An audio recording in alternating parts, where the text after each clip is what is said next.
Welcome back to another episode of Uncontested Sports on this Monday night, May 9th, with Jordan, Joe, and Ringle as always. My camera's a little off-centered here because I have my charger in. There we go. That's a little bit I liked better. it the way it was. Well, I was like fading off to the left though. I wasn't centered. I kind of like felt cinematic to me, like it was a purposely framed shot. So I would have kept it, but I wouldn't have cared. I didn't like the way it looked. You guarantee it.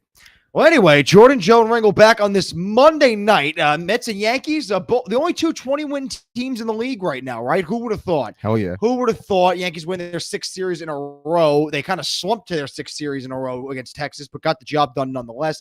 The Mets continuing their great start to the year, not just a fluky April, but now trucking along in May. Off the bat of Pete Alonso as well. He had a nice weekend, 2 home runs the other day. And then we'll get into some hockey as well. We have the Rangers game 4 tonight. They're down 2-1 in their series. They're not looking the best, not ideal if you're a Ranger fan, as well as some hockey news that broke the Twitter world today out of the other New York team. The Islanders have fired Barry Trotz. So we will discuss that and what it means. And there's so much to take in because we really didn't get much information today about that news. So it's really just a lot of speculation and kind of just waiting to see how it pans out. So we're going to get to the Rangers, Islanders, and we'll start off with Mets and Yankees. Before we do any of that, follow us on Twitter at @UncontestedPod, Instagram at @Uncontested_pod. Listen to us anywhere you get podcasts found on like Amazon Music, Spotify, and whatnot. After the show goes live, and the show is live every Monday nights on Twitter Spaces. Whether you're listening to us on Twitter Spaces or just watching us, which you can see right now, our 3 faces through our Twitter account, Uncontested Pod. We're also on YouTube as well, and just look us up, Uncontested Sports, and you'll find us. You can watch us there as well. All right, so we are starting off. I'll go with starting off with the Yankees as they play today. So no bias there, just because they play today. The Mets have off. So the Yankees had a 9-game winning streak going into the last game of their series against Toronto, and they lost 2-1. And they struggled to get hits with guys on base. But it's like, all right, whatever. Because going into that game, they were firing on all cylinders, the Yankees. Really just, it was like every game I felt like, yeah, they're going to drop 7 runs. Then they go into this Texas series against a Texas team that can hit the ball well, but their pitching stinks. And the first game, they win 2-1 on a walk-off home run. The second game, they lose 4-2, and the only 2 runs they scored was the 2-run home run by Stanton. And then today, they win 1-0. Nitpicking, is it discouraging to see the offense the last 4 games just completely non-existent and kind of feel like they were the last year and the year before that with their inability to hit with runners on base? Yeah, a little discouraging. You don't want to see that, especially coming off a 9-game win streak. But at the end of the day, they get the job done. They beat the Rangers. They take 2 of 3. They won 6 series straight. They're in first place over the Rays now because the Blue Jays have been slumping. They're over 2.5 games. The Rays, I think, play later today. So whether that goes to 3 games or back down to 2, it's just a matter of how the Rays make out. Rays have been playing some good baseball. I think that if you're winning games, it's fine, right? Ideally, yes, you're scoring 5, 6, 7 runs a game and winning, but they're winning despite their slowed down offensive production. It's only and the last 4 games, well, right, yeah. But they have kind of come down a little bit, but they're still winning. Why? Because they're playing good defense. So I think that the pitching's been great. I mean, Nestor Cortez had a great example. He had a of that perfect game today. Perfect game through what? 6 innings, 7 innings into the 8th. I think 7 7 innings, 7.1. Yeah.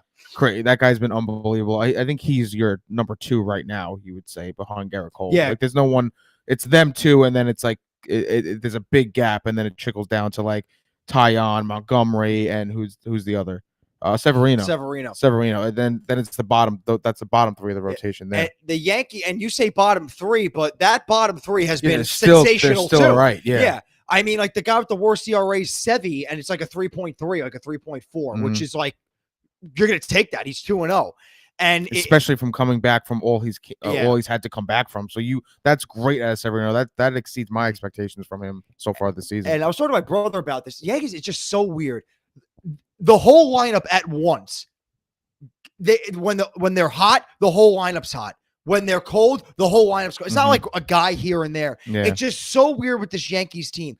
When one guy's hot, they're all hot. When one guy's not hot, they're all not hot. It's really weird. It's crazy. They won 9 in a row. Everyone's 11 hitting the in a bat. row. 11 in a row. I said 11 yeah. in I a said row. the second time I said 9. My bad. It was 11. They won 11 in a row this to start the year, and they're firing on all cylinders. The last 4 games where they've gone 2-2, which can't complain. When the bats are cold, everyone's cold. Not just Judge and Rizzo are cold. Everyone's cold. No one's getting big hits.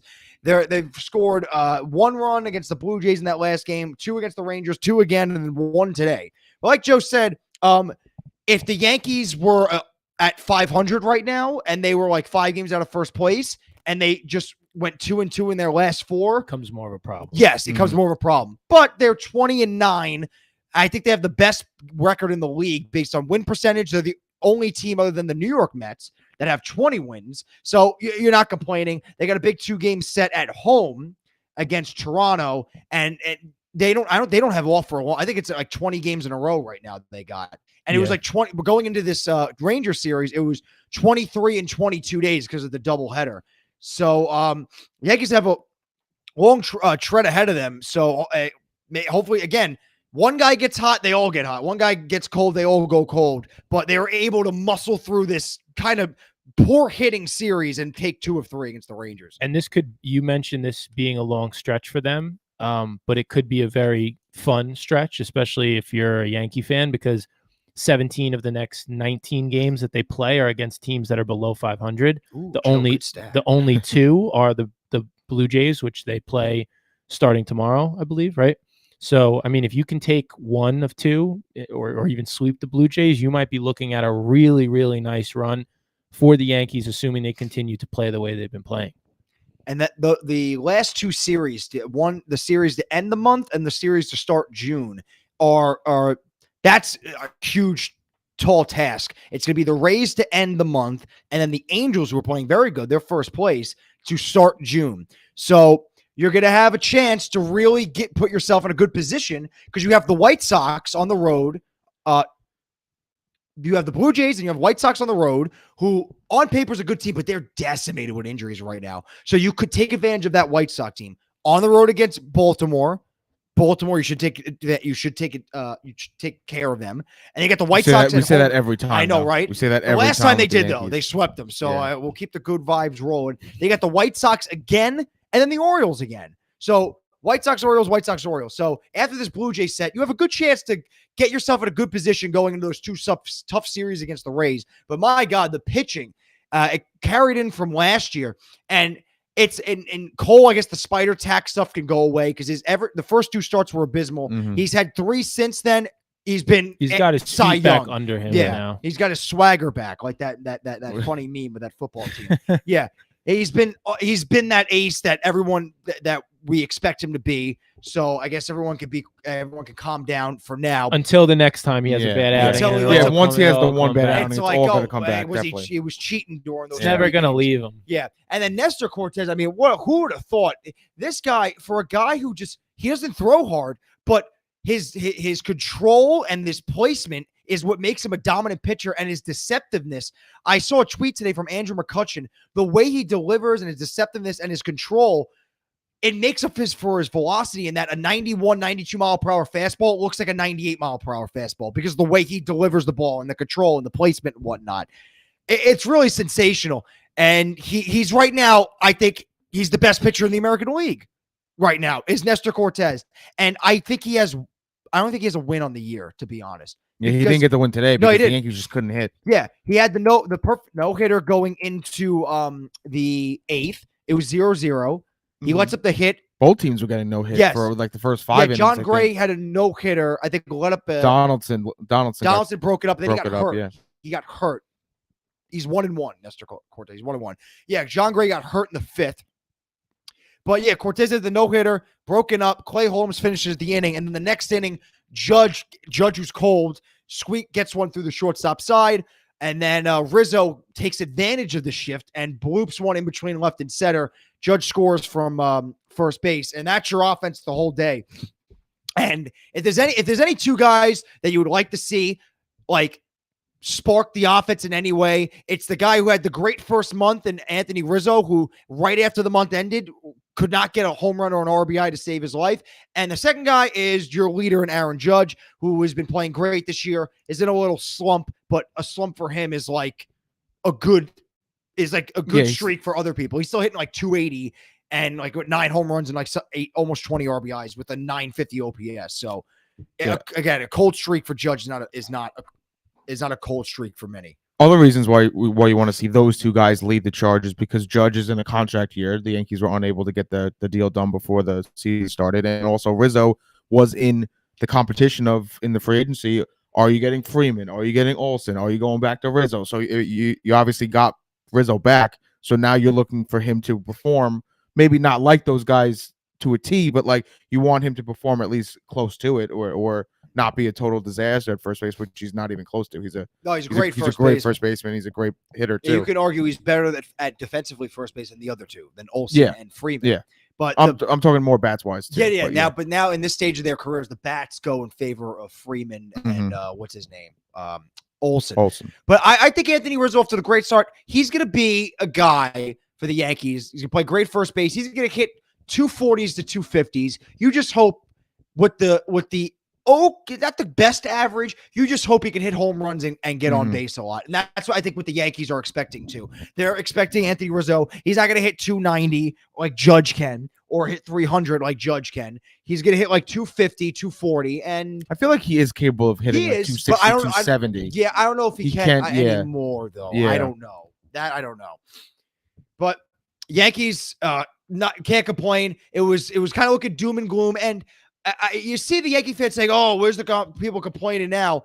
There was a reason in the beginning, before the win streak started. There was definitely a cause for concern because it was the same old Yankees with the same old problems, and it was looking like another slow start. So there was reason for concern before the Yankees went on this tear, and they're playing very good baseball.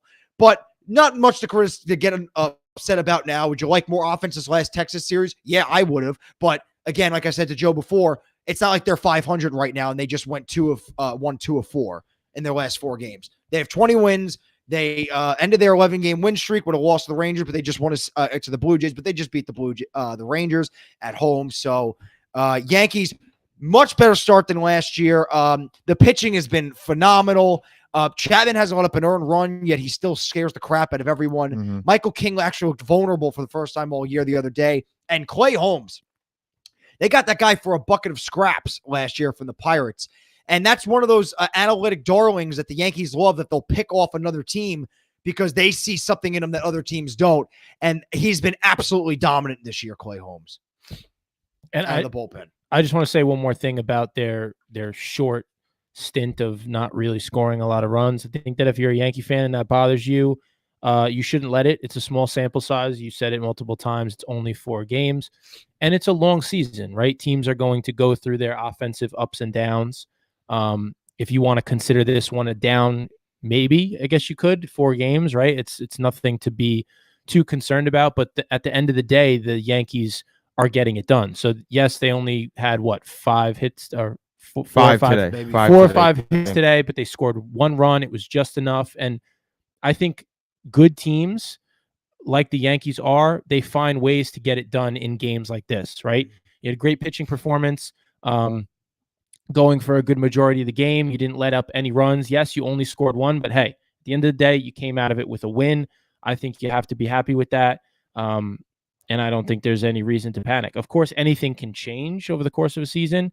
The Yankees could end up being a very bad team overall when we look back. Same thing with the Mets. But right now, both New York teams are flying high. So yeah, I wanted to say that too. That like we had those concerns in the beginning of the season before the 11-game win streak, and I think there was a chance we see those concerns again. Maybe it's not right now in this 4-game offensive drought that's happening right now, but maybe it will be some point this season, and those concerns maybe will come back up. It's a long season. It's baseball, and that goes for any team, the Mets included, and any other team in the league. So you just got to see what happens. It's great that they're hot right now, and Yankee fans have every right to be happy. And now it's on to the other New York team, the Mets. They're firing all cylinders. An amazing come from behind win the other day against the Phillies. That was sensational. I could not believe that one. Yeah, I had to turn when Nobody you texted me. I had to turn. I'm like, this what? I'm like, they're within 1. I was being sarcastic when they scored the first couple of runs that inning. Like they scored 7. I was being sarcastic when I texted you guys. Like the home run by Lindor. Yeah, I was like, let's go Mets. Like we're coming back. Like it was that made 7 to 3, I think, and I was like, we're coming back, but like obviously I'm not sitting there thinking it's gonna happen. And then they actually did it. It blew my mind. It was one of the greatest comebacks in recent history of baseball, I think. Not the greatest, but it's up there. That was, in terms of just Mets. My mind went all the way back to the 2015 season when they were playing the Nationals that year. It was just like a late regular season game, and that was the year they went on the World Series run. But they came back from a deficit very similar to that, I remember, and it was like late in the game, and I don't know why my brain went there, but like that was the last memory I had for the Mets coming out off a huge comeback like that. I think it's just a continuation of the things that have been happening for this Mets team. I mean, it's been full of really, really exciting, fun, energetic moments. You had the team no-hitter. You had this improbable comeback. We've been more so a team that comes back in the ninth as opposed to a team that falls apart in the ninth, which has been what we're used to, which has been our history. So I just think it feels like a different season. I said that I think last week on the show that it just feels a little bit different. It's just a feeling. There's nothing to support it besides these moments, but we're enjoying it. We're enjoying it. You know, it's everything's clicking for the Mets. You see this, you see something's definitely changed. I always get on the fans and say, "Oh, something's different. Oh, there's something special." I'm not going to say that. I'm going to say there's been an obvious change to the vibe of this team compared to the past, because of the manager, the guy calling the shots. You got a great, well-known manager in Buck Showalter, and this is the result you get. Pete Alonso has been playing great at the plate. He's not right now. He's hitting for power and average. Usually just a power guy, but now he's hitting for his average. I think it's close to 280. You're getting contributions from McNeil. He's hitting in the high 300s. Again, like I say, it's been this story of this team for how many years? My concern with this team is who you're going to. Diaz has been fantastic. You're finally getting that top reliever in the league, Diaz. Not even last year, he was fine. That's not what you got. That's not what you wanted in that trade. What you wanted in that trade is what you're getting now. Is that literally every time I turn on the Mets and he's on, he's striking out the side. I feel like every time. This is the Diaz that you want. But before Diaz, after the starters are done, who are you going to? I don't like anybody in this bullpen. Anybody. And that's something they need to address. Not yet today or tomorrow. It's okay. But at the deadline, if you're still riding this wave of high and you're still in first place, you got to address this bullpen because I don't like anybody. Well, you have to like Drew Smith. Drew Smith is one of nine nine relievers in all of baseball who has not given up an earned run when pitching over 10 innings. I think he's at 12 Drew or 13. Smith that we like. Okay, that's why I'm going to give Drew Smith some time until he proves me wrong. He has Aaron Loop had to start last year and he finished strong. So like it can happen. I agree with. But you could say that about anybody. I know. I agree with Jordan though. It is a very small sample size for Drew Smith, and in a month he could be the complete opposite way. Well, it's funny that you mentioned the bullpen because I was reading earlier today about some moves that the Mets are going to have to make when Jacob deGrom comes back healthy, because right now we have obviously a 5-man rotation. Jacob deGrom comes back, and then it's a question of who do you send to the bullpen if you're going to send anybody. And I think that the Mets should send somebody. I feel like maybe Taijuan Walker would be the guy because he's had a little bit of an injury history. You could send McGill down, as great as he's played. Yeah, I don't know. You could put him in the bullpen right just now because he hasn't That'd be a slap pitched. in the face. Yeah. Or it would be a slap in the face. I think the alternative would be to just have him kind of like make less starts. You know, maybe you kind of stagger him. You're like in a kind of a different way. 6-man rotation, like right? At least temporarily. But it's going to be another decision that the team has to make, and we saw them make the right decision with DFAing Robinson Cano, which in the past we said might not have been done by the Wilpons, but the team has made a baseball decision. And I think that's a big reason why, Jordan, this team seems different. I just think that we have solid organizational structure. I mean, it comes from the top and it trickles down. Buck Showalter is a big reason why things are going well. He's pulling all of the right strings. If you remember the improbable comeback that we had the other night, he pinch hit Travis Jankowski for one of our slower guys. I don't remember who exactly got the hit, but Travis Jankowski came around to score the tying run, and he just beat that throw. So pulling the strings and the decisions that we're making, whether it be at the top or in the dugout by Buck Showalter, are working. So I think that is one way to address the bullpen, so to speak, is to inserting one of those starters in there at a certain point. Obviously, we have a few weeks until Jacob deGrom comes back. And when he does come back, he's probably going to be limited. Mm-hmm. So, which he should be. I mean, the team's doing fine without him. There's no need. That's amazing. There's no need to rush him back. The best pitcher in baseball is out right now, and you're still thriving. Yeah, and you're taking care of your division too. I mean, you're 6 games up right now. Spanking the Phillies. The only team above 500 too, I believe. Yeah, the Braves you took care of. It's all good to see right now. It's crazy because I don't want to get too hopeful with this. The one team you haven't seen yet is the Marlins, and I think they're the only team. Not the only team, but they're behind you. The Braves are tied with them for second. They're both 6 games back. I know the Braves are up on them barely by win percentage. But yeah, everyone's under 500 except for the Mets, and it's not like last year when everyone's under 500 and the Mets are 1 game over 500. Yeah, Mets are thriving right now, so.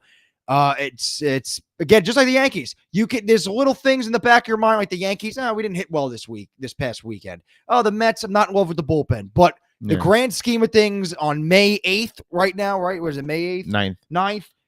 You're flying high if you're a New York baseball fan on either side of the aisle. It's the first time in the history of baseball that both New York teams are have the most wins in each the AL and the NL. It's crazy, respectively, that's insane. First time in MLB history. It's also it's ironic because usually when we're talking about 2 New York sports teams, it's either one's great, one stinks, or most of the time they both stink. Yeah, I know. Yeah, it's never that they're both ripping good. The Jets. Yeah. It's and the Giants, or the Islanders are doing great, and the Rangers are just not doing bad, but like they're just kind of there. And then this year, the Islanders weren't doing great, and the Rangers weren't doing great, and the Rangers were doing fantastic. This time, we actually get 2 good New York teams. It's funny, though, because it's like something has to die for something else to thrive. And it seems like this year it was the Islanders that had the Islanders died. So the Islanders died or so that the Mets and Yankees could both thrive. But we can never get all of them at the same time. No, maybe it's never going to happen. Maybe we have so many teams. It's going to be really hard for all. Like we have tell it to a Boston fan. Yeah, that's true. I mean, Boston sucks. Or Tampa, right? Or Tampa. Boston's terrible. Tampa's got the Rays. Tampa's got the Red Sox. The Bruins are doing pretty good. Boston Red Sox. No, I mean just a Boston fan say that too. Like and Ringle just said Tampa sports. Yeah. I mean, the Rays were in the World Series, and then Bucks won, and then the Lightning won, and all in the same year. Yep. Lightning won back to back. The Bucks almost won again this year, and then just Boston fans. Since like 2003 have been the Patriots won 6, right? Yeah, Brady and the Patriots won 6. That alone is enough. The Red Sox won 3, 04, 07, and 18. Mm-hmm. Correct me if I'm wrong. I think the Bruins won in 2011, and okay, that's only 1, but they've been in the playoffs competing for a championship every single year. And what's the other sport I'm missing? Celtics. Boston Celtics. They haven't won, but they've been. Oh no, they did win. They won with Kevin Garnett. Yeah, they won. Pierce. I think was it 2009. They beat the Lakers. Know the year off the top of my head. And if I can't imagine winning championships. It's something that I never experienced. I got it twice. You got it twice with the Giants. I'm still waiting for my moment to shine. Yeah, and maybe Kenny Pickett will bring another one to the Steelers. Yeah, I've witnessed 2. Even the first one was really young. The second one I remember a lot. And the Yankees, I remember in 2009, and that's it. Yeah, 2 Steelers. I can't believe I'm 28 years old and I haven't seen one championship. You don't complain. There's fans out there that like are 80 and they haven't seen a championship, and they're fans of like 4 different. No, teams. I'm complaining. I'm completely complaining. Like the Blues just won a Stanley Cup in 2019. They were like fans. Like I'm 58 years old. I've never seen a championship. Like wow, that might be us. That's right. Well, not you. You've seen one. I'm talking about. It might be us with certain sports, but I'm every sport. Yeah, that sucks. Yeah, you should pick some new teams. I should. I'm terrible. I'm a loser. I want to circle back because Jordan, you said in the grand scheme of things that the Mets, everything is going well, and it is. But just like the Yankees have kind of slowed down, for lack of a better word, the Mets have kind of done that too. I mean, you have Lindor and Escobar slumping. Currently over the last like 12 or 15 games. Although a lot of Lindor's outs have been good-looking outs, if you want to think of it that way, right? He's still hitting the ball. That's a big deal nowadays. If you have a loud out, that's like. Are you being sarcastic? No, I'm being dead serious. Yes, everyone loves it. So, he got a loud out. Well, making contact with the ball is a lot better than striking out. Especially when you compare it to the way that Lindor was getting out last season. I mean, he looked horrible at the plate. So he's hitting the ball hard. I'm not too worried, but he's slumping. Escobar's in a little bit of a slump. Pete Alonso, you mentioned, playing great. We're getting no offensive production from our catchers. Tomas Nido, I think, had 2 hits the other day, but like they have combined very few hits, and their average is very, very low. Defensively, I think they're both playing great, but we need more from them at the plate, and I think that's reasonable to expect. Well, the Mets do have that prospect, Francisco Alvarez. Just about to say. They do have him. I didn't know I forgot his name. I was looking up the prospects. I don't know. I don't know off the top of my head if he's ready to come up this season. 2023. 2023. Estimated time arrival. Even if all right, so I mean, if things are ready, terrible, if you would bring him up this season. It's not that things aren't that dire, I think, at catcher for us. But I just wanted to point out a couple of the things, just because, yes, the Mets are playing so great, but this is the time when you nitpick and you say, well, what can be better? And I don't think that you can look at this team and say that there are like a ton of glaring holes. Yes, the bullpen is a little bit weak, but overall, I think this team is constructed exceptionally well. We have a lot of guys that grind out at bats, drive the pitch count up on the opposing starting pitcher. And they just take good hacks and they manufacture runs through the small ball. And I think that that's something different that you've seen this Mets team do effectively, efficiently, as compared to in years past. So if there is something that needs to be improved, it's definitely offensive production from our catchers. And then you want to see Lindor and Escobar kind of pick it back up. Me and you both. Yankees catchers stink too. So then not hitting, that is. So then the New York teams are thriving in the wins-loss department, but behind the plate, maybe not so much offensively from their catchers. The Trevino, the Yankees, I guess, backup catcher, if you want to call him, I think he's like number one in the league in framing a pitch. So that's his value right now. But hitting wise, Trevino and Higashioka have been invisible. He did have a hit today, Trevino, but it's whatever. Before we move on to hockey, I wanted to talk about this. So the manager of the Rangers, the Texas Rangers, not the New York Rangers, who just started right now against Pittsburgh, literally 30 seconds in.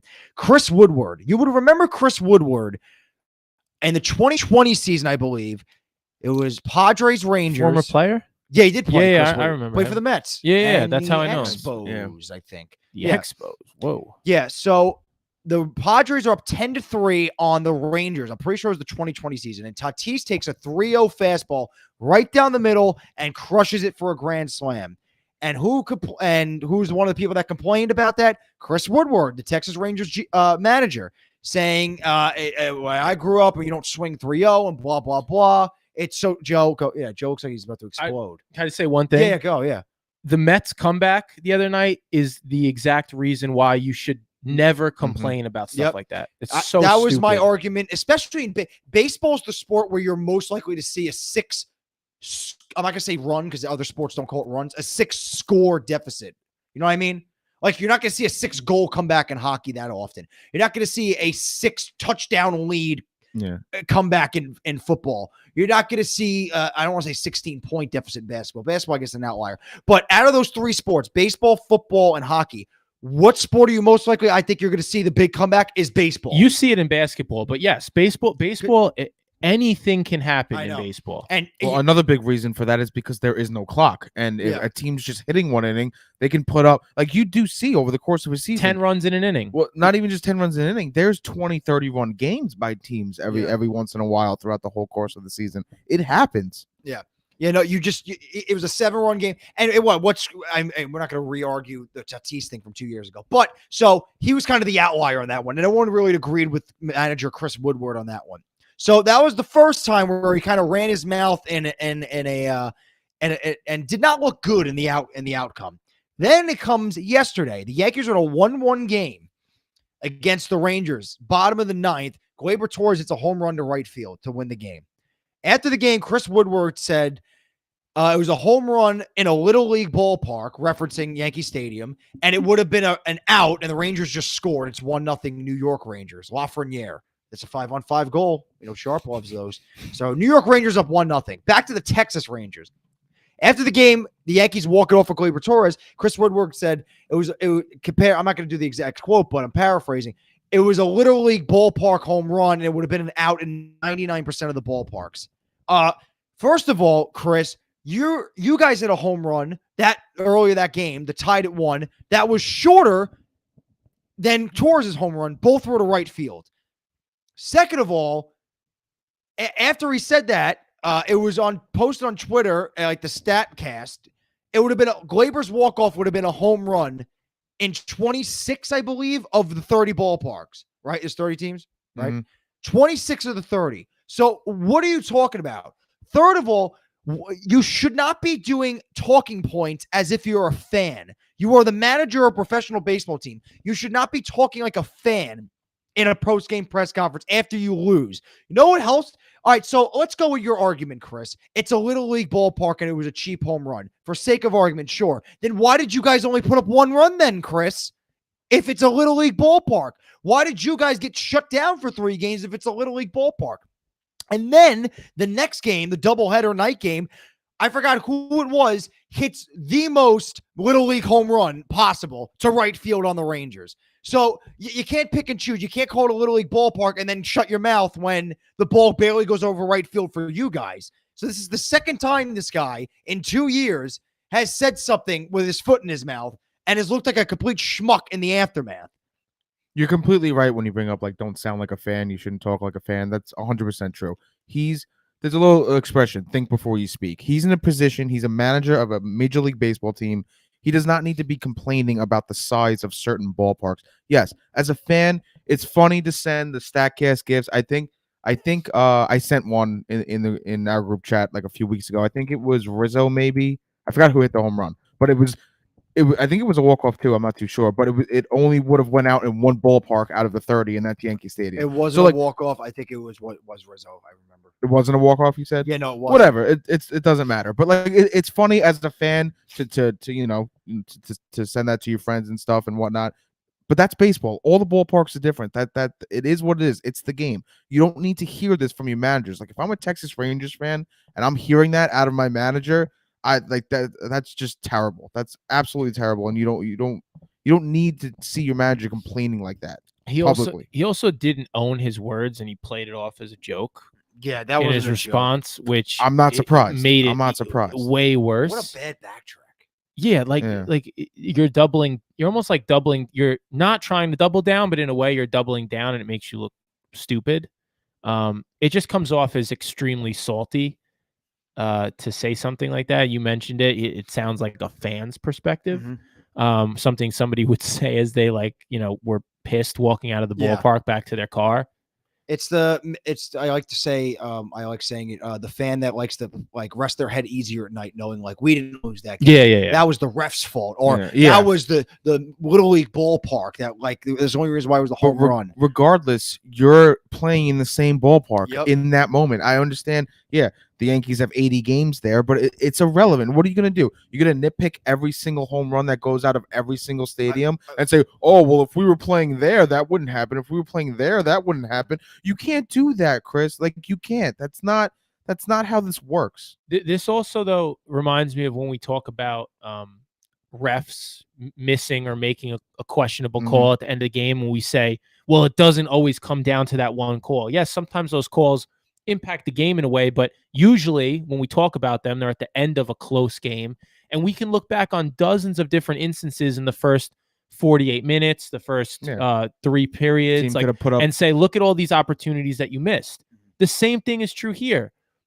You're making excuses for why you lost the game 2-1 when you probably have other opportunities in the first handful of innings, 8 innings, to make something happen.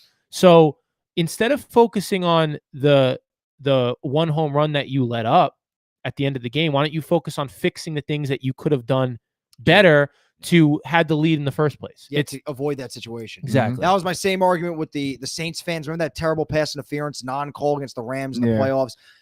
You have every right to be mad at the missed call or be mad in the moment, but to just point your finger at that and be like, oh, we lost because of that. No, you didn't. And we don't need to hear about it months later and hearing Drew Brees say it on commercials and stuff. Do you remember that? No, I don't actually. Do you remember? I'm pretty sure. Joking about it, or alluding to it. I feel like it was a commercial. It was definitely either like Drew Brees or Michael Thomas. I think it was Michael Thomas. Yeah, it was Michael Thomas.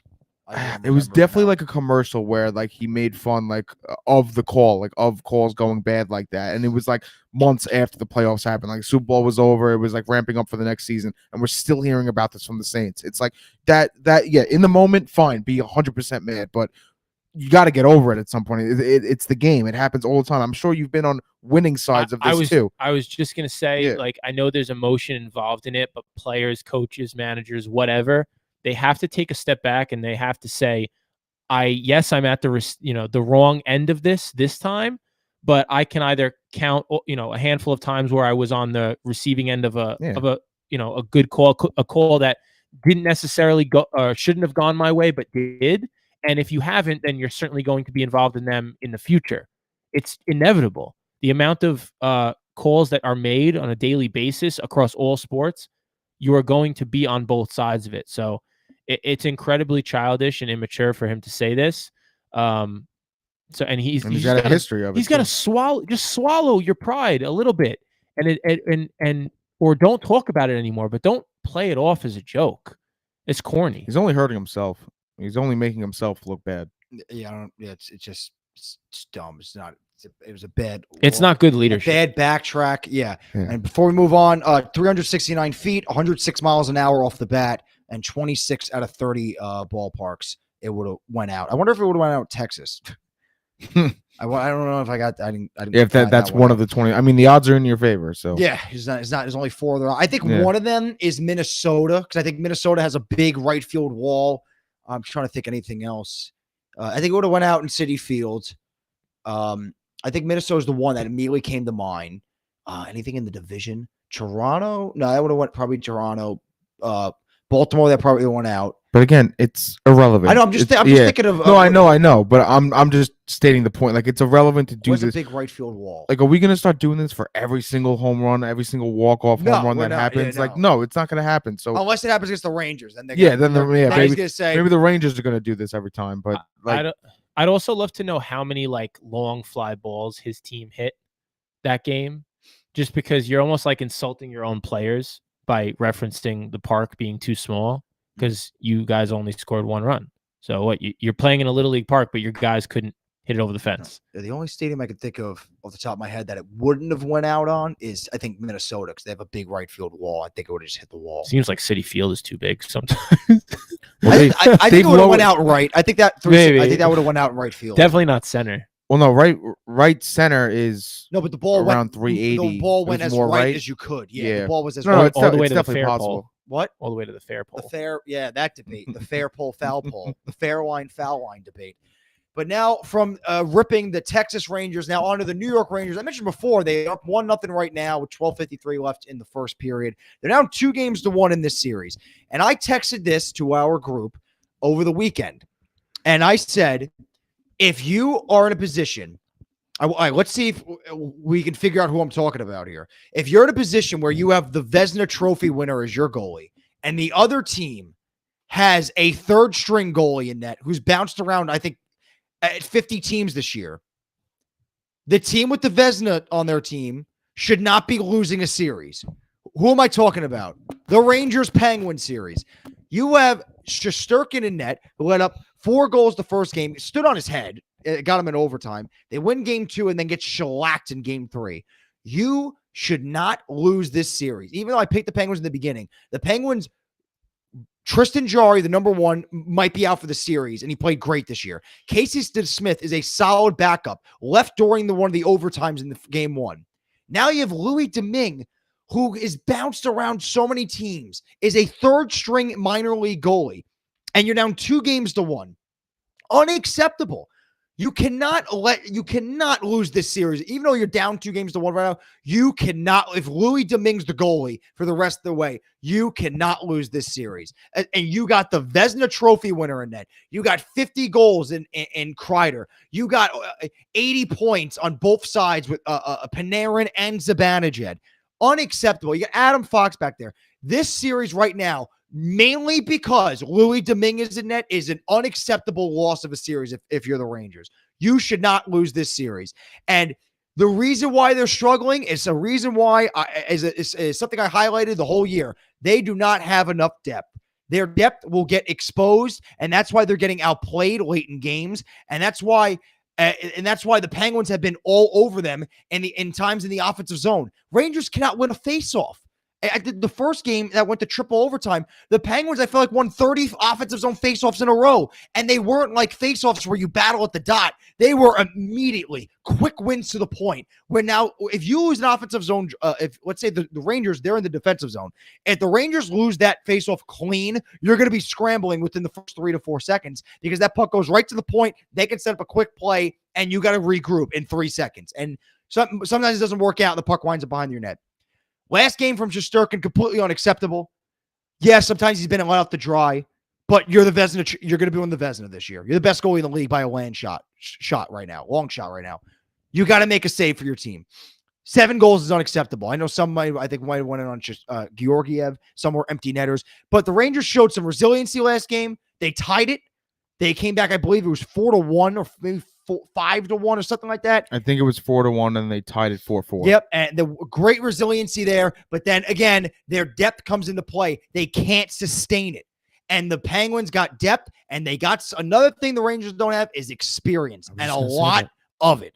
And that is why that big comeback was for naught, because Rangers are not able. They weren't able to sustain it. They could not sustain the pressure. They couldn't keep the 4 lines rolling when the Penguins can. And it's even worse. I'm pretty sure Brian Dumoulin, a key defenseman on the Penguins. I think he might be out as well. So you're missing a key defender on the Penguins, and the third stringer's in net. This series is unacceptable if you lose. Unacceptable. As the Penguins are going to go on a power play for a high sticking goal. Looks like Lafreniere is going to sit with Rodriguez right now. And here's the thing. Ever since the first game, Gensel and Crosby and Malkin have kind of not been, other than the first game, have not been lighting up the world. And you're still down 2-1 against the third string goalie when you have a Vezina in net, and you have a 50-goal scorer on forward, and you have 2 guys that were over 80 points as well, not including the 50-goal scorer. This series you got to win. It's one thing too. So yeah, I completely agree with you that they should win. They have the much better goalie. And their team, the offenses aren't too far apart, so they should definitely be able to win. But the Rangers are in the middle of the pack offensively, letting up 3.05 goals per game this season in the regular season. So like, I do understand like maybe the struggles to score goals, even though it is a third string goalie. But if you lose this series and every single game's close and you're just getting on the losing end of it here and there, I'm not saying that's fine, but at least it's a little more respectable. But the way that they've lost the games, what they gotten killed, and Shesterkin's letting up 4 goals a game, that can't happen. That can't happen whatsoever. So I fully agree with you, Jordan, that like this guy's going to win the Vezina this year. And he's got to prove it. Like, he's got to prove why he's winning the Vezina. This is a great chance right now in a bounce-back game to take Game 4 on the road. And if he has a great game, then you're feeling good if you're a Ranger fan right now. But I think their depth's going to hurt them. But the thing is, you can get away with that because you have the Vezina in net. Mm-hmm. And the Vezina's got to make big saves because the third stringer on the other end of the ice, it's a great story. But he hasn't been lights out, Louis Domingue. He's been okay. Nothing. He's been okay. He did his job in that overtime, coming in rusty into the third overtime and getting the win. But Shesterkin is going to make the big saves to keep you in it. Louis Domingue, you can take advantage of. And when Shesterkin's making the big saves, you can go 1-for-1 on your first shot of a period and put one past Louis Domingue. But you don't want to let him get caught and want to get confidence, because then you turn Louis Domingue, the third starter, into a story, a Cinderella story that we were going to think about it from years. Like, remember when Louis Domingue came into the overtime game and the Penguins made it all the way to the finals, or the Penguins made it all the way to the conference finals, or they won in 7 games against the Rangers with Louis Domingue in net? Mm-hmm. They're showing an interview with him right now. Yeah, I think the power play starts right now for the Penguins in the first. They're down. Rangers up 1 to nothing. But this is a key game. It's a term you use loosely in sports. Is a must-win game. When you're down 2-1 and you lose that game, you go down 3-1. It's sometimes not a must-win game, but this one for the Rangers, your goalie just got rocked last game, and if you don't win this one, it's kind of a must-win game right now. I think it's definitely a must-win game. Yeah, it does get it is loosely, because obviously every win is a must-win game. Every single game of a possible 7-game series is a must-win. But you obviously don't want to go down 3-1, and you don't want to be. And it's very rare that you get the stories of teams blowing 3-1 leads. I mean, Penguins just where's that puck? They're celebrating. They're celebrating. I think, wow, Scherzer can get that out. I thought that was going in for sure. I thought it was going for sure. Penguins fans are acting like they scored. All right, well, I have no idea if that counted or not. But yeah, I agree. It's 100% a must-win game. You do not want to go down 3-1, especially to a team with this much experience. I think they're counting. My dad texted me tied, and the fans are celebrating right now, so it might have went in. We'll see the replay right now. And this will be a huge, because you win this game, you get your Sturkin, you get him the win back. That's definitely in. That's got to be in. It's underneath his pad.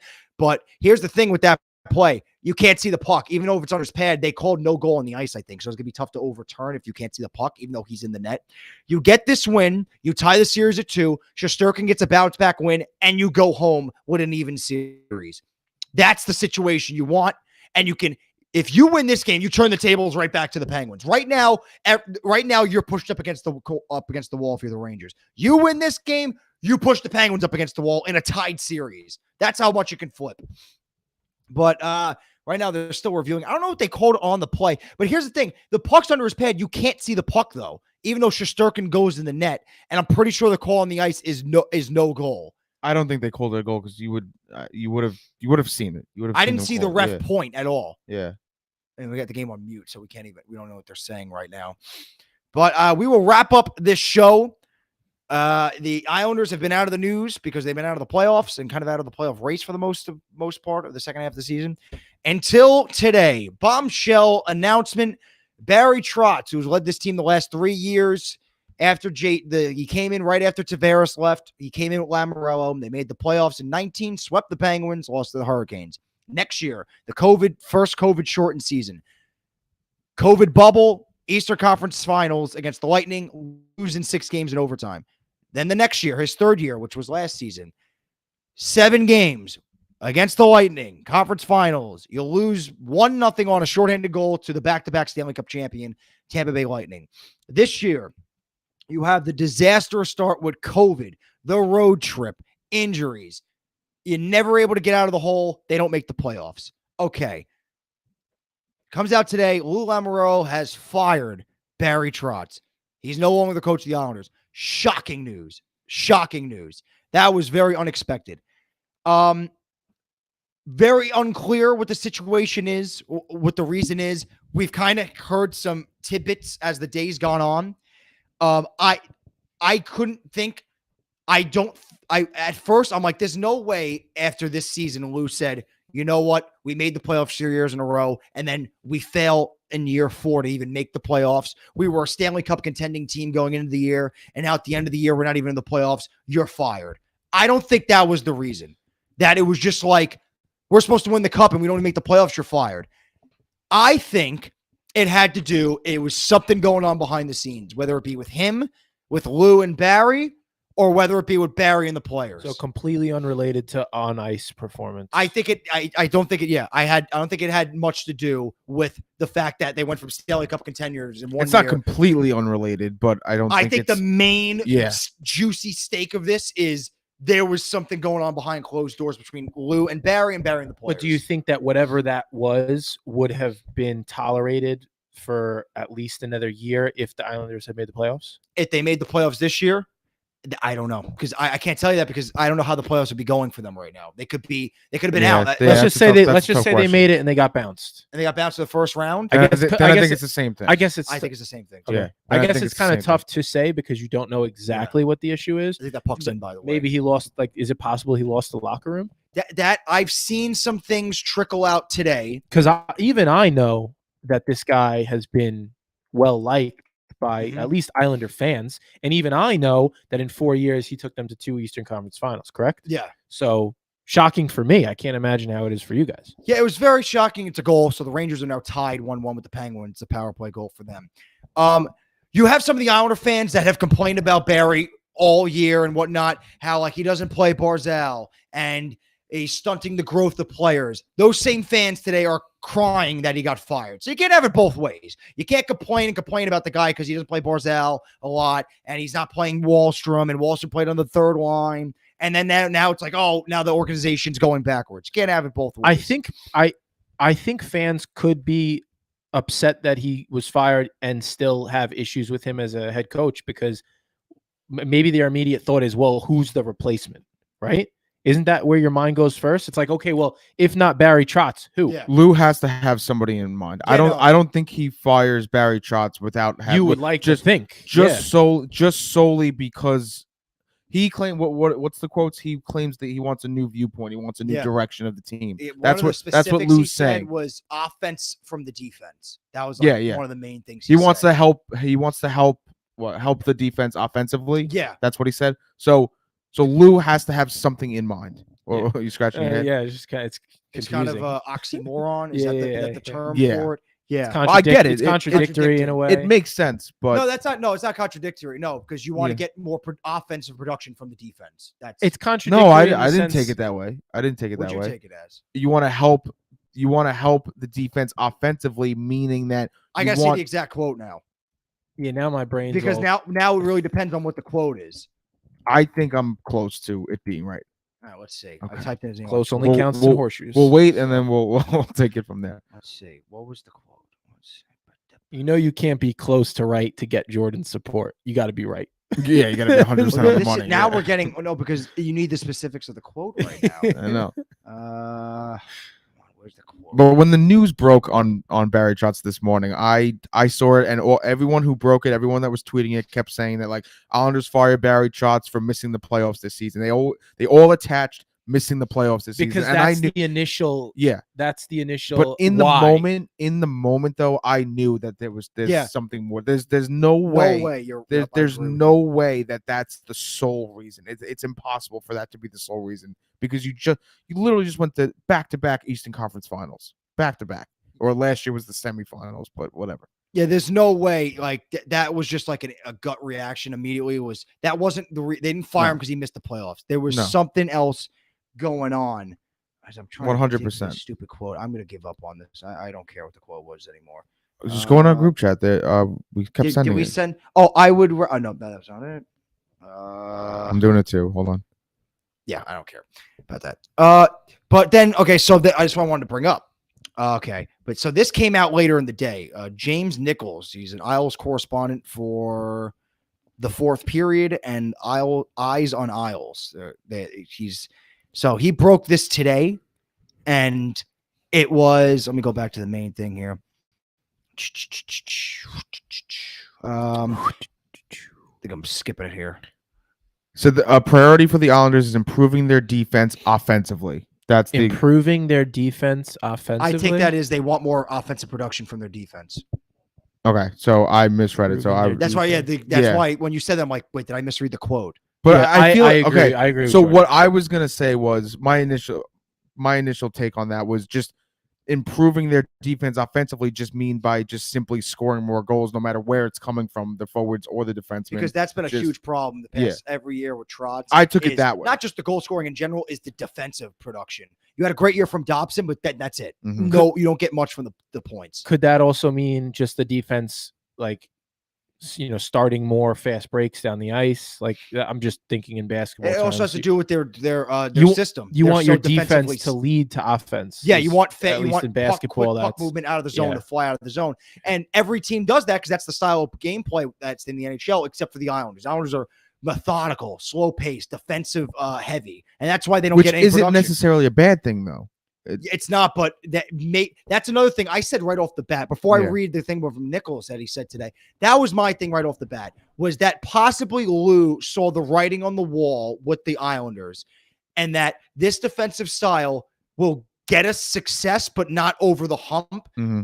And the game's evolving and we're not. That was my first thing. And that Barry saw it one way, his way that we've been doing for 3 years. And Lou said, you know what? Even though I saw it that way for those 3 years, I think we need a new direction. That was my first reaction. I think you're right, and I think this has been building over the last 2 seasons. It was probably like, I think there's a good chance. Obviously, I'm just talking out of nothing, but I think there's a good chance that maybe Lou wanted to go after a certain player here and there, at last year's deadline and this year's deadline, and maybe Barry Trotz didn't want him. Maybe he didn't fit Barry Trotz's system. I'm just saying maybe. Or even in free agency, I'm not even just saying trade deadline. Just maybe they didn't agree on player personnel all that much. Philosophical differences. So all the time. Maybe they didn't agree on player personnel, and just that took a couple years to marinate and manifest, and this is where you get the organization chose the players and the GM over the coach, over the system. Lou, I'm going to give him credit, then I'm going to take a little bit away. He's been involved in every key free agent ever since he came to the Islanders. The Panarin saga. He tried to get Tarasenko last offseason. He's been in the thick of things. Mm-hmm. Even at the trade deadlines, he's been in the thick of things. He got with some bigger names, but we wound up getting like Pajot, who's fine, and Paul Mary. They were like the medium tier names at the time. We didn't get like the big fish, which was Taylor Hall, I think, of last year or 2 years ago. Mm-hmm. So he's been there. So he's been engaged in those top tier talents. But to take it away, he has not been able to land the big fish. So he doesn't believe this is the way to go down the line, but he did, like, in this terms of the system, but he also helped create this system with Trotz. So he may have he been on board at one point, but he might be seeing my indication he saw the writing on the wall. Like, I like this, but I don't think this is going to get us over the hump. What I'm also saying too is like maybe Lou's trying to evolve. Maybe he's trying to innovate. Maybe he's trying to innovate the system. Maybe not totally change Trotz's defensive system, but just trying to innovate it here and there with certain pieces. And maybe Trotz was just unwilling to do so, and that's what happened. Again, I don't know anything, but I'm just speculating on it. So as an outsider, then my question for you guys is: are there any player casualties that will follow this? So this is what I was going to mention now. This has exactly what this will kind of answer and Joe's question. James Nichols, this guy works, he's a writer for the Islanders for those two publications. He said a source indicates some around the team believe Lamoureux and Trotz's relationship may have been strained this season. Contract not a factor in the decision to fire him. So it wasn't a contract reason. He had 1 year left, right? Yes. Adding to this, this guy, Nick Caprios on Twitter, NHL alumni, has almost 400,000 followers, verified, indicates there was a void between Barzal and Trotz. The same source below, and then he goes on to tweet, the same source as below indicated, was the source that said there was a strained relationship between Trotz and Lamoriello. He indicated back in February, if it came down to Trotz and Barzal, the Islanders were going to choose Barzal. And then he said, I want to be clear, Barzal did not ask for anything and is not playing diva. Lamoriello heard everyone's concerns during exit interviews and made the decision on his own. Something I mentioned in the beginning of this topic we discussed was how fans were upset, and we all saw it. It was very obvious. Barzal was sat often. He didn't play late in the third period when they were winning. Wallstrom did not get first-round line minutes for a long time and got healthy scratched often. The young guys did not get time to shine, especially it was the Barzal thing, which was the real eye-opener. You can look at this and say, this could possibly be beneficial to the players. And here's the big line. Lamoriello heard, this is the one that really sticks out there. Lamoriello heard everyone's concerns during exit interviews and made this decision on his own. The players after this season say, we love what would happen in the past couple of years, but we see the writing on the wall too. And those things, the issues that arise between players and anybody in a management position across any sport, those things simmer over time and they eat away. And once you lose the locker room, I think it's virtually impossible to get it back. I think a lot of times it could actually even be worse than losing games. Like if you don't have players that want to play for you, I don't really know what your option is other than to kind of take one of them out. And in this case, it happened to be Barry Trotz. So I completely see that being a possibility.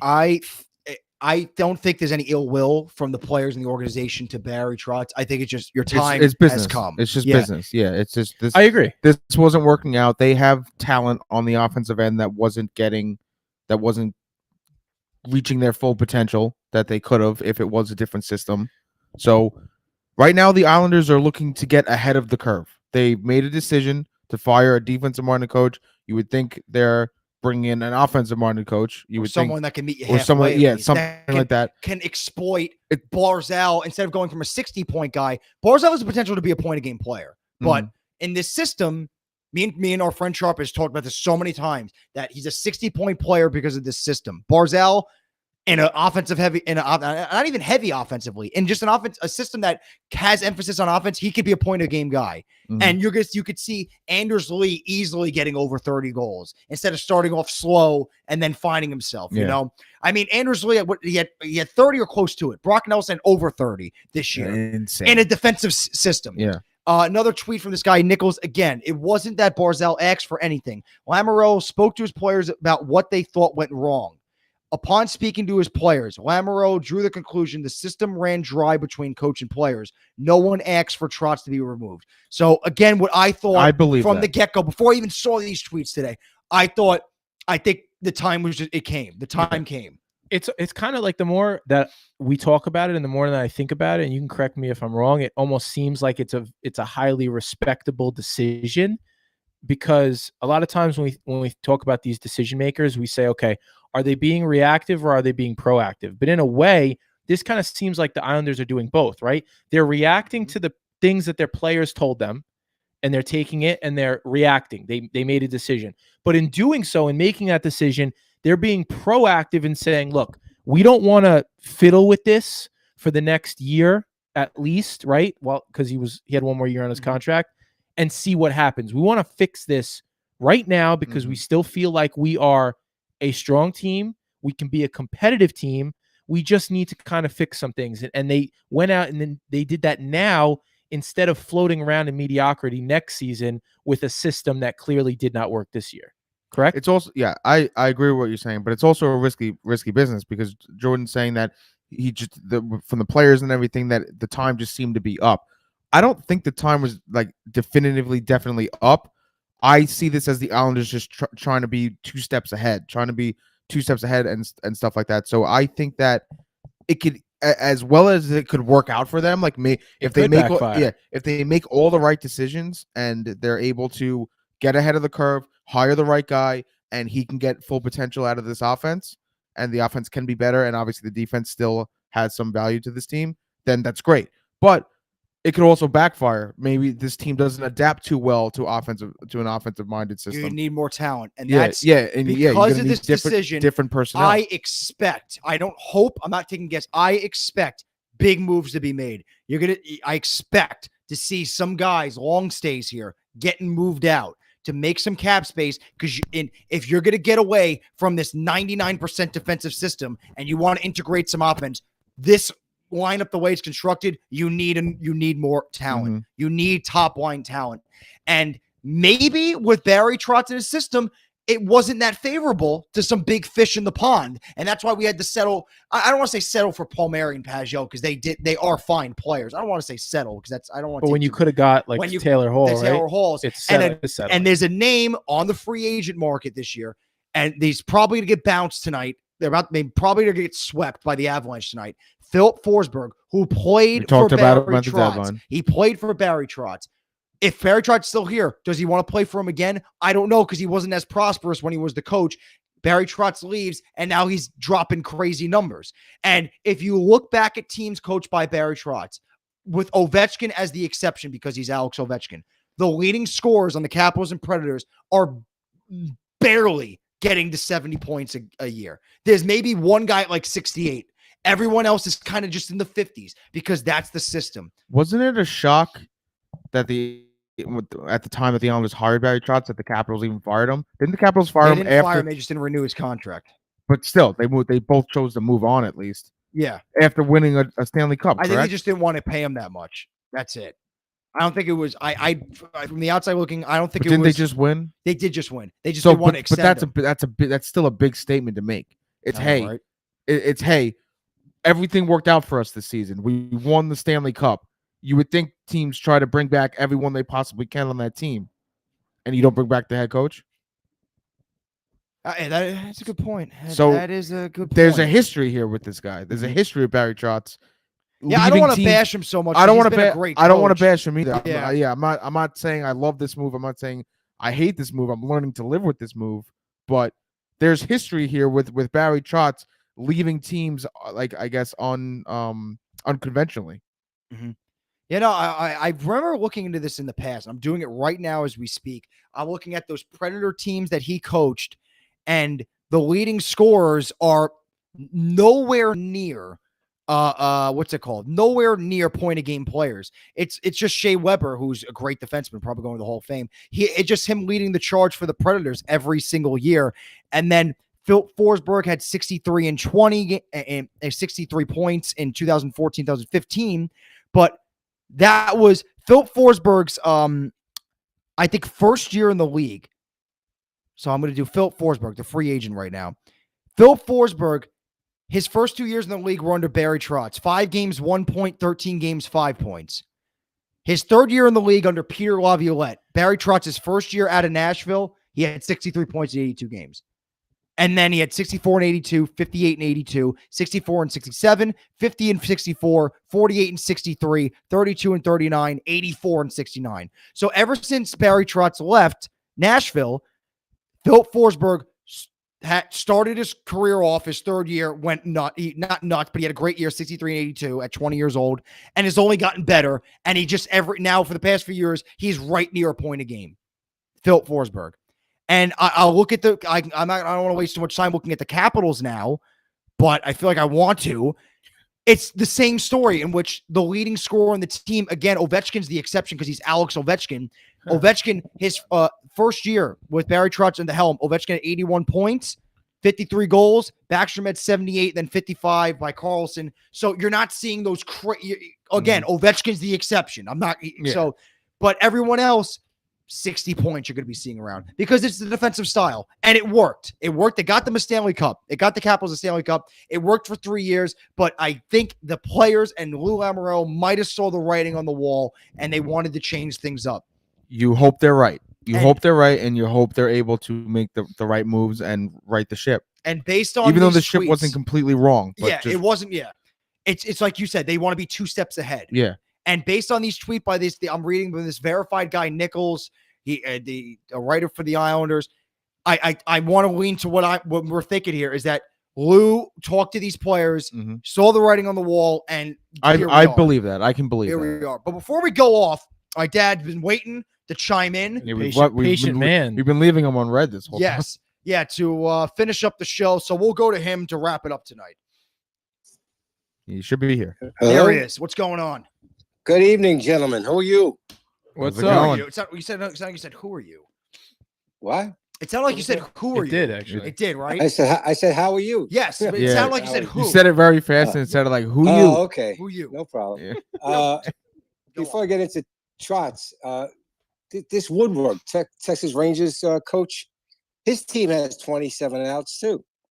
Exactly. They get their at bats, and each team that comes into Yankee Stadium, okay, the Yankees play 81 games there, but each team has an opportunity to hit a 365-foot home run too. Wow. I mean, the guy's a schmuck. His own players hit home runs. I think Jordan had the stats that were less, 359 or something like that. Earlier that game, a guy hit one shorter than Glaber, and then the night half of the doubleheader, a guy hit one barely over the right field wall. It's so stupid. Plus, this guy's not going to be around much longer. The Texas Rangers, they're under 500 by a lot, and they got big payrolls. So that guy should be gone soon. But this Trotz situation, this is Lamoriello written all over it. I mean, this is a guy Lamoriello that fired a coach when he was the GM for the Devils right before the playoffs. Yeah, I think they were in first place, the Devils, or like right near first place in the division, and they fired him. And I'm not 100% sure on this, Jordan. I think they won the Stanley Cup that year. 2003. I think they won the Stanley Cup. That's insane. So I think they did. It's insane. And Lamoriello don't care. Okay, I read the same thing like you. Exit interviews with the players. He takes that in consideration. This guy wants to win. They fell off the map this year. Okay? Whatever you want to make an excuse, he doesn't buy excuses. 13-game road trip, start the season, COVID. He doesn't buy that stuff. And I think you're right, Michael. I think he wore out his welcome. And I think the players just stopped listening to him because you're right. Why didn't he wins the Stanley Cup with the Capitals and they didn't re-sign him? I don't think he necessarily wore out his welcome. I think maybe obviously after this season it was trending that way. But like I said, I think it's just Lou trying to be 2 steps ahead instead of a little too much behind and being late to the decision making. Yeah, but I don't know. And his defense, his offense is they play defensive offense, if you will. That's the way they play, and they have good forwards that can open up the scoring. And I don't know, he just stymies the offense. Jordan, I read somewhere that guy on the Panthers, remember Joel Glanville? Quenville. Yeah, I heard that on the Michael K show. Yeah, he might be one candidate, and that Babcock guy. Oh no, I don't know that. But first of all, with Quenville, he has to worry about the allegations with the Blackhawk stuff. Lamorello don't care. He doesn't care. No, he don't care. He don't care. But people forget. I mean, people forget everything. Evander Kane's on the Oilers, and he has gambling problems and domestic violence allegations. And then he have cocaine issues. Yeah, I don't know. I don't know. Maybe drug stuff, but I know he had gambling problems and domestic violence problems. And he's on the Oilers. The players, none of the players in the league like him. You see it on the ice, and yet he's playing and he had a great season. I mean, look at Deshaun Watson. I know it's another sport, but right. It's okay. When it comes to sports and business and life. And it's an unfortunate evil of life. It's okay. That sucked what you did, but what can you do for me now? Mm-hmm. Yeah, can you make me money? Can you win me games? Exactly. That's just the reality of life. That's for sure. But I don't know. Trotz. I thought he was a great coach. Look what he did with the Islanders. Hey, what? He is a great coach. But look at his overall record, Jordan. 4 years. I think he's like a few games over 500. And wait, it is Islanders tenure or his career? Islanders tenure. No, I don't think he's a few games over. They had 2 very good seasons. Yeah, they had 3 very good seasons. Yeah, I would think, right? Let me see. I don't know. Islanders check his record. Yeah, Islanders, maybe he's 10 games. 288. He's 288, 152, and 102. Oh, okay. Right. Yeah, I misread. Oh wait, no, I read that wrong. That was games played. He's 152, 102, and 34. So he's 50 games over 500. So maybe it was fine. Yeah. Maybe it was his playoff run, but I don't know.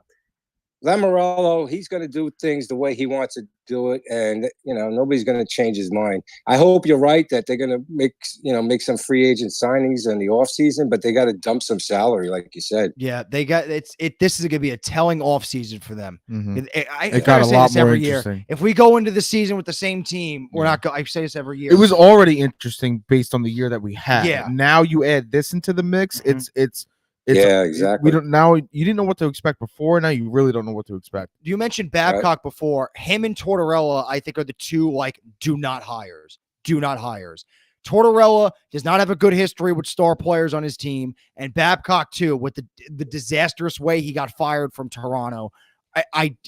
You already had the Barzal and Trotz dilemma. I think Tortorella and Babcock are just.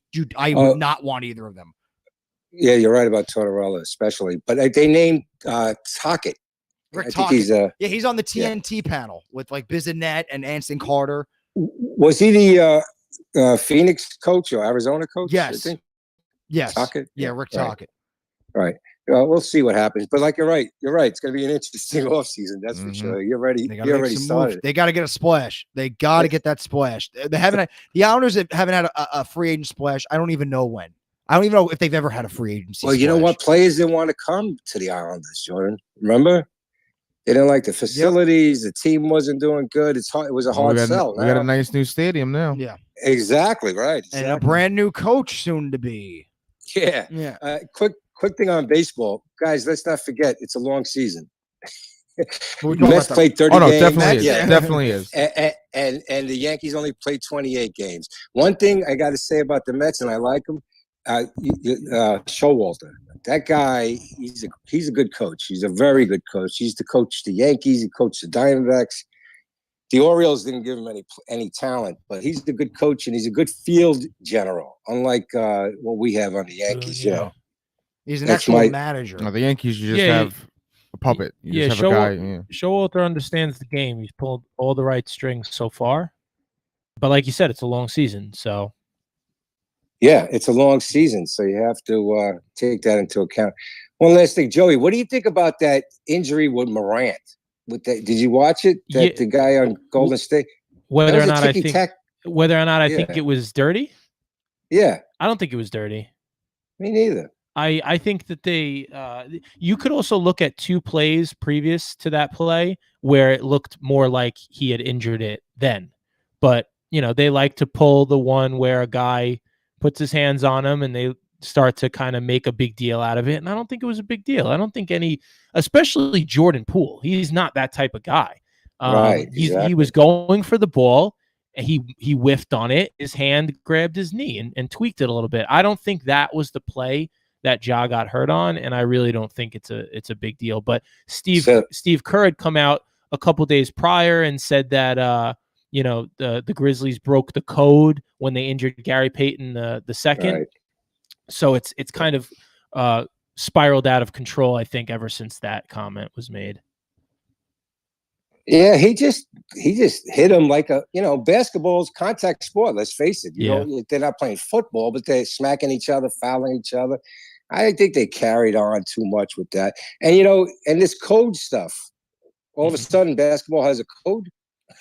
Yeah. I don't remember that. I feel some type of way about a lot of the hard fouls that happen when guys are, on a fast break rising to the rim. I think that a lot of them are not as bad as they are made out to be, or definitely not deserving of flagrant 2s to, eject somebody or suspend somebody like Dylan Brooks was suspended.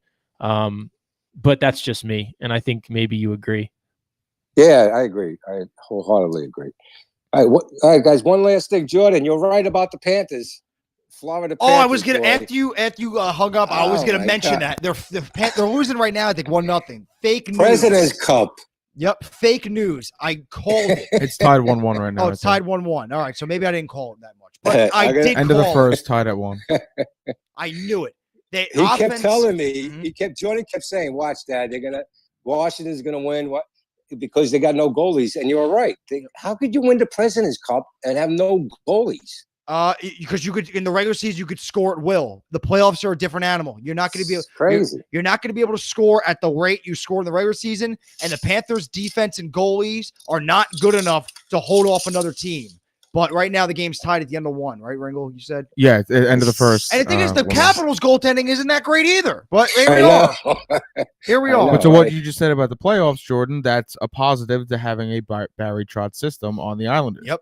I don't know how I feel about this. I really don't. I really don't. I'm so torn. I'm still trying to process it. I'm with you. I feel the same. Yeah. All right, guys. Thanks for the time. Appreciate it. Thanks, Dad. Good night. Thanks for chiming in. You got it. All right. So that will wrap it up on this episode of Uncontested Sports on this Monday night for Jordan, Joe, and Ringle, and my dad at the end. Once again, follow us on Twitter, Uncontested Pod, Instagram, tongue twister there, at Uncontested_pod. Listen to us on Monday night Twitter Spaces, and then right after the show, listen to us on all podcast streaming platforms. Again, for Jordan, Joe, and Ringle, who gets fired next week? I don't even know. Who knows? But we'll find out probably about the Rangers, though, if they make it another week. Again, we'll see you next week.